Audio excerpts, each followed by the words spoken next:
mga sir, meron tayong isang pinaghihiwalay na engine sa chassis dito. Honda Click 160 to. Ay, wala. EDB pala din, ano? Nasaan na sa mga click. Oy, duka! EDB 160 mga sir. Dahil mayroong kalansing sa loob ng makina. Hindi naman po siya part ng connecting rod or bearing.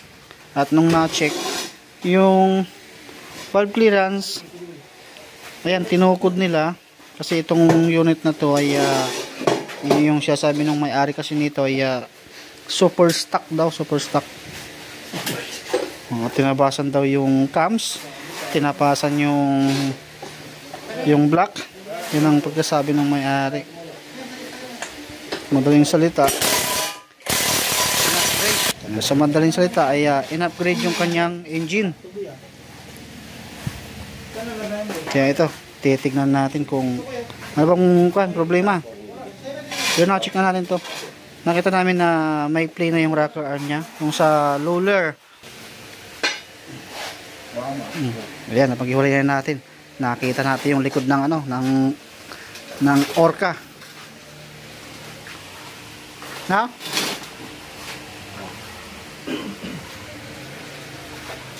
Yan, pinag-iwalay kasi natin itong mga sir dahil hindi kaya dukutin.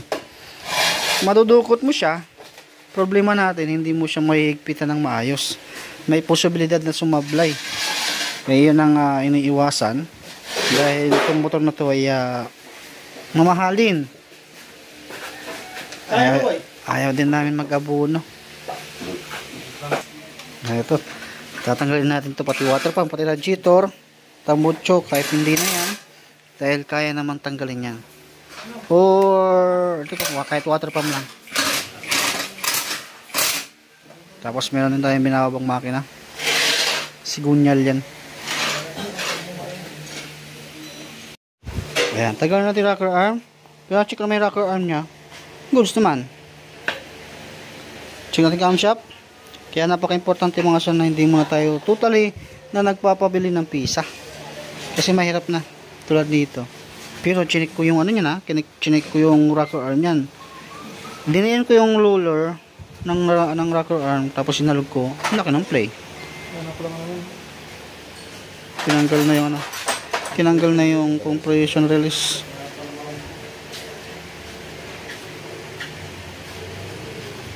Sabi niya nakagrind to. Stuck lang to eh. Stock lang din, walang ano. Kunin mo nga yung stock na ano, yung pinagpalitan natin. Check natin kung talagang nakagrind. Sabi, nakagrind daw to eh. Yung valve spring, ayan, talagang hindi na ano, hindi na stock. Pero to sabi, nakagrind daw to eh. Tinanggal lang naman yung compression release dito. Ito yung stock na ano, na problema yung bearing. Parehas lang naman eh. Sukatan mo nga ng yung caliper para makita na siya. Nang? Hindi yan, sa ano yan? Ayan o, mayroon din yan. Caliper. Ito, kinakaliper natin mga sira para makita natin. Kasi sabi niya na ano, nakagrind. Paras lang, wala. Hindi yan nakagrind. Sige, buksan mo muna to. Kala ko nakagrind. Bubuksan natin to. Yung head. Hangin ako muna kasi may mga ano, para hindi pumunta doon sa loob. Diba kasi tulog dito mga sir, hindi siya lagitik yung tulog dito.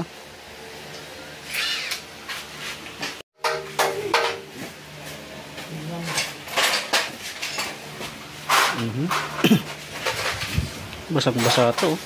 Tama yung sabi niya, umuusok. Kasi nga, basa yung carbon deposit.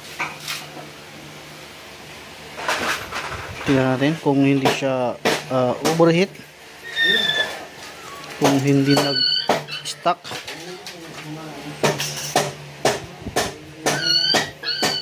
Kung hindi nag-stuck yung piston ring doon sa ano, sa piston.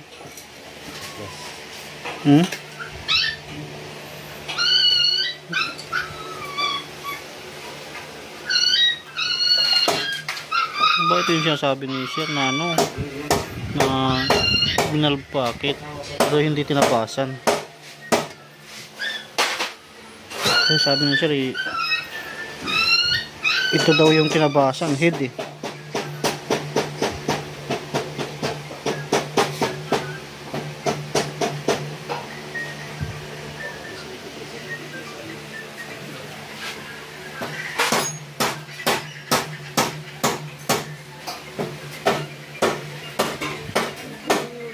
Gasgas yung block oh. Ikalmot.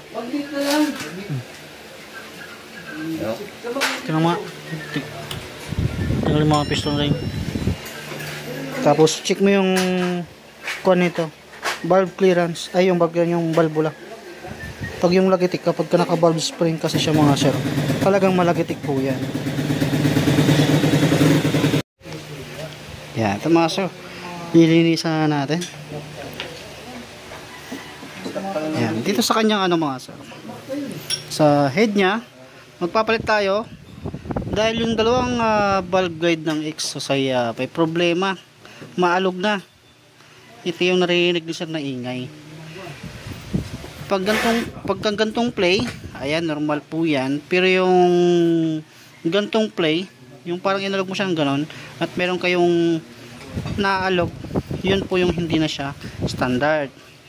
Tapos dahil nga stock lang din naman tong makina niya, hindi naman ito kargado, stock lang din yung gagamitin natin. Itong valve spring sobrang tigas. Ito yung isa sa mga nakakasira ng valve guide tural niyan. Itong motor ni sir, yung baba pa lang ng kilometer, sira agad. Ito ipapalit natin, head comb cylinder kasama yung valve spring, tapos valve seal at yung gasket. Yung gasket to palo kasi nagpabili pa ako. Yan, binalik natin sa stock. Ewan ko lang kung kasama nito. Yan. Ito na nakukompress ko pa yung stock. Ito hindi na. Yan, tigas. Ito ba yung tinatawag nilang super stock na porting lang siya. Pinot tapos stock yung cams. Spring stock, ito yung pinalitan, hindi siya stock. Tapos cams stock, parang wala lang din. Nag valve packet lang din siya, pero stock lang din naman ginamit. Stock lang din yung cams, o hindi siya tutukod. Kaya yung valve packet useless pa rin kasi may valve packet pa talaga yan. Pero yan pa rin ang gagamitin natin. Ang papalitan lang natin para mawala yung ingay nito at tumahimik yung mismong cylinder head assembly. Cams okay naman, goods naman yan. Saka ito valve seal, hindi natin kasi pwedeng kunin na yung valve seal nito dahil kapag kinuha mo yung valve seal nyan, may posibilidad na masira mo yan. Kahit na sabi mo ingatan mo, magkakaroon pa rin yan ng problema. Mahirap na pagka sinapalaran natin na ibalik pa yan doon, magiging backjack mo yan. Kaya ayaw namin ng ganun kasi malang labor kasi ng mga ganito mga sir. Sa ADB totally hindi naman lahat naayawan to, gawa kasi ng magkaroon ng pairings. So andyan yung agam-agam, imbis na kumita ka, makakabali ka pa, makakasira ka pa ng gasket, ayun na, siyempre may inis na yung customer sa'yo.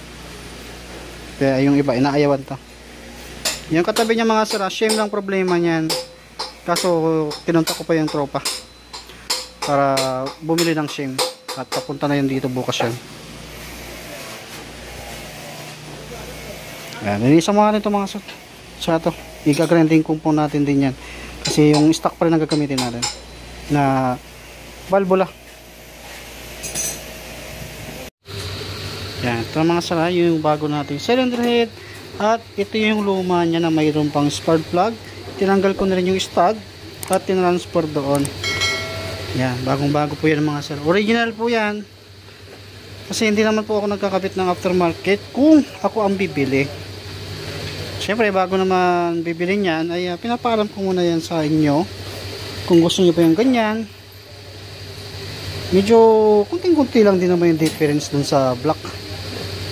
Hindi kasi naman namumulima tayo dun sa Yan, ito yung luma. Yan yung bago.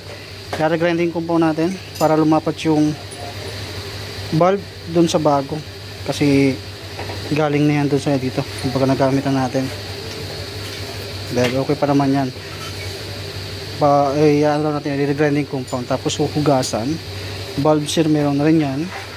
Para maisalpak na at mabuo na dun sa kanyang makina. Yung sa unahan yung makina. Para matapos na to, makuha na rin at marinig din natin na tahimik na yung makina.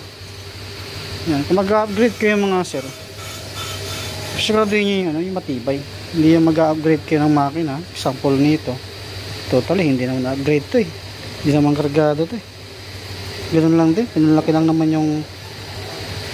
yung port, pinorting lang, saka yun lang, saka remap, yun lang yung karga nito. Pero hindi masasabing karga yan kasi hindi nakatuno.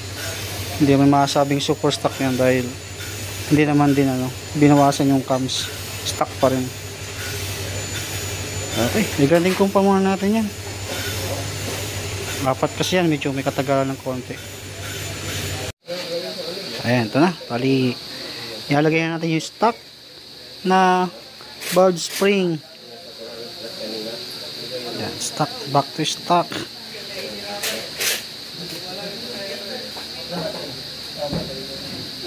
Ayan, lahat ng mga pisa natin mga na kinabit dyan, lahat po yan ay original. Nakabit mo na yung bulb seal. Ayan, original bulb seal. Ayan na, nakabit na natin. Kulay brown. Ayan. Tapos yung stock nito, ayan. Ito na yung ito yung stock. Tinanggal natin yan. Yan yung sabi ko kapag mahirap tanggalin or ingatan na hindi masira yan. Kasi pipirsahin natin yan. Dahil kukunin din natin kasi yung retainer. Yung pinaka-washer doon sa ilalim. Kaya maisira yan. Ayan ito. Babalik na natin. Para ma-assemble na to. Para makuha ni may-ari.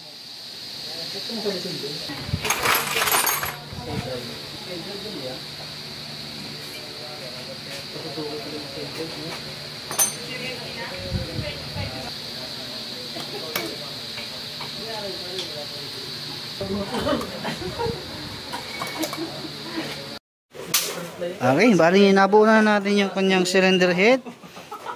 Ayan, nakikabit naman lahat. At susukatan na lang natin to. Ang sukat nito 10 sa intake, 24 naman sa exhaust. Ayan. Ayan, bagong bago yan mga sir. Original yan. At ito yung mga palatandaan. Ayan. Kasi hindi ka naman din makakabili ng aftermarket. Alam ko, wala pa yan.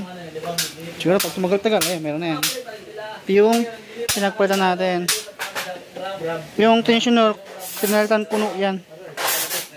Kasi wala naman daw na isa uli doon sa may-ari. Eh sa akin naman, ito, ibibigay natin sa customer yan. Kaya gusto ko maging transparent. Kung ano yung ginawa natin, yun din ang ibabalik natin. Kung ano yung pinalitan natin pisa, yun ang di ibabalik natin sa customer. Yan, transparent kami dito mga sir. Sige, kuhin natin yung makina. Ito na yung kanyang makina. Let's bolt in na.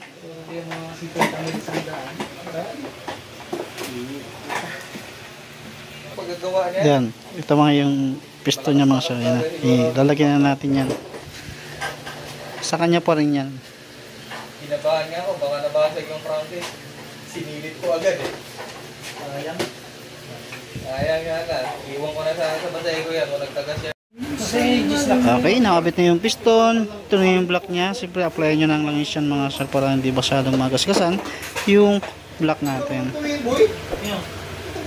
May kalmot-kalmot na rin yan pero pwede pa naman. Talaga nag-focus tayo dun sa ingay nito. Malakitik siya mga sir. Pinatan nga daw ng tensioner eh. Binawasan niya. Binalpakit yan. Okay, kabit mo natin yan. Para may kabit din natin yung gasket saka yung head. Ay, ito na mga sir. Lagyan natin yung bagong cylinder head natin. Okay, tinotoklins natin. Para parehas ang higpit. Kapag magtatapdid naman kayo, magnito sa una. At dapat piston na sa ibabaw lagi. At saka kayo mag update dito. Okay, yun na yung luma natin cylinder head, oh. Pati yung cams, totally yung cams pinalitan ko na rin. Ayan, libre na lang yan, wala nang bayad dyan, para lang tumino yung motor ni sir.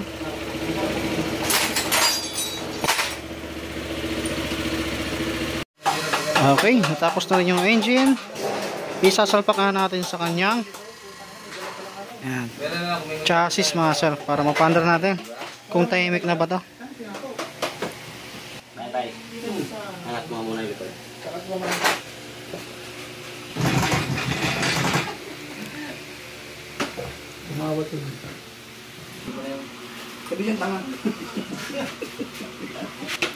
Okay, napagsama na. Bali, kakabit muna natin yung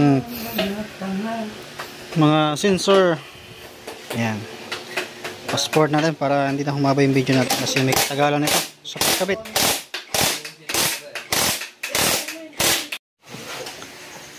Okay, naikabit na lahat ng mga sensor. Nalagyan na rin natin siya ng coolant gamit Preston.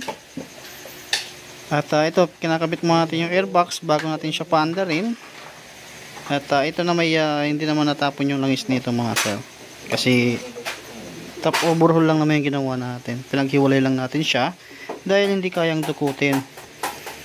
Dahil hindi tayo makapaghigpit ng maayos kapag dinukot lang.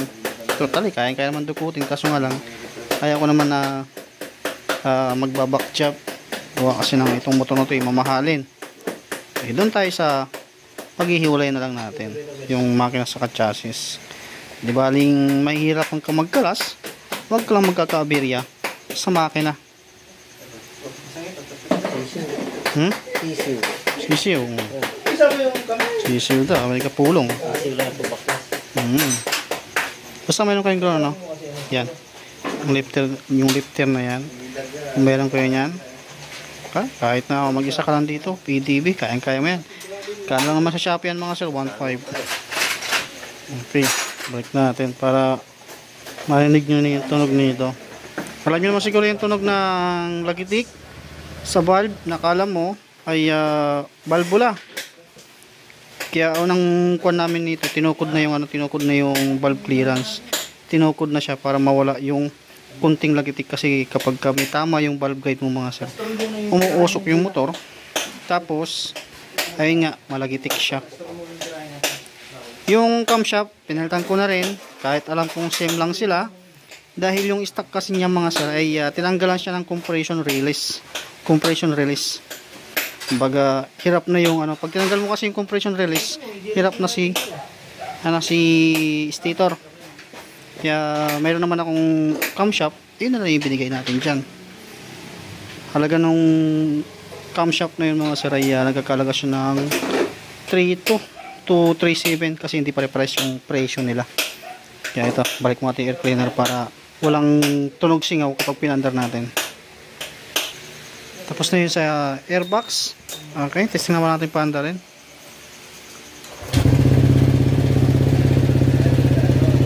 Naka-pipe siya mga sir, kaya parang kala nyo medyo maingay pa. Kunin mo yung basahan. Ito, dito natin malalaman.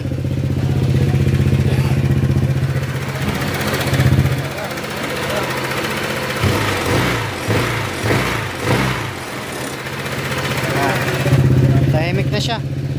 Kasi minsan din kasi mga sir, pag naka-pipe ka, naka-loud pipe ka, minsan lumalakas din yung ingay. Ayan o. Ayan. Nilagyan mo ng yung langis, yung tensioner. Ayan.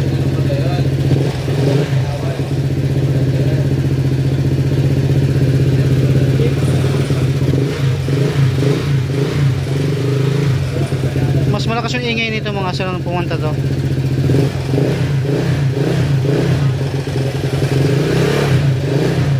Tapos dahil nga bago yung head, palalapatin muna natin yan, paandarin natin, tapos bubuksan lang uli yung ito at inspeksyonin kung nagbago ba siya para may adjust uli yan. Yan.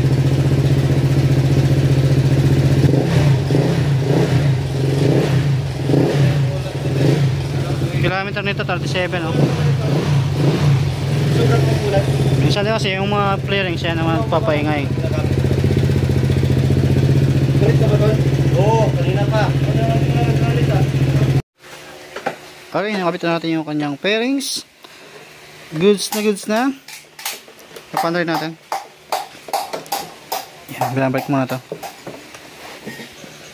Ito, dinadiagnose natin para makita natin kung may error yung kanyang ECU.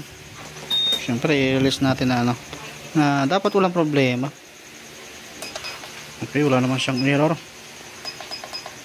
Tapos nireset na rin natin. Tapos itutunan natin o check natin kung tama ba yung engine speed. Ayan nga yung tunog yung mga sir. Ayan, diba, time na uli siya. Naka-pipe lang siya. Makina.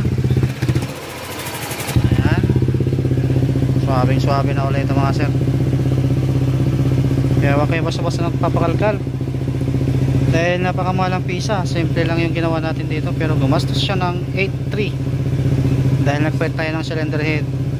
Pero kung mayroon sanang mabibilang okay na yan, okay na, gusto naman. Kung mayroon sanang mabibilang valve guide, pwedeng nare-repair yung cylinder head. Kaso nga wala, napwersa kasi yung kanyang valve guide dun sa spring na sobrang tigas.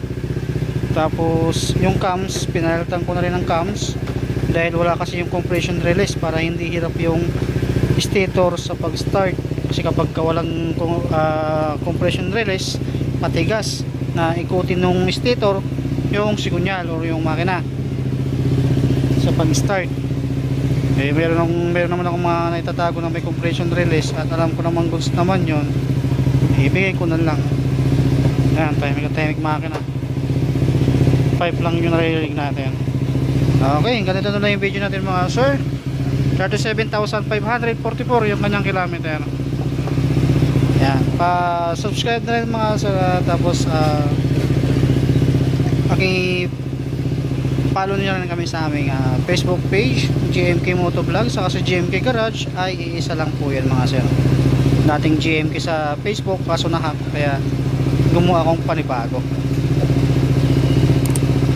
Okay mga sir, ingat.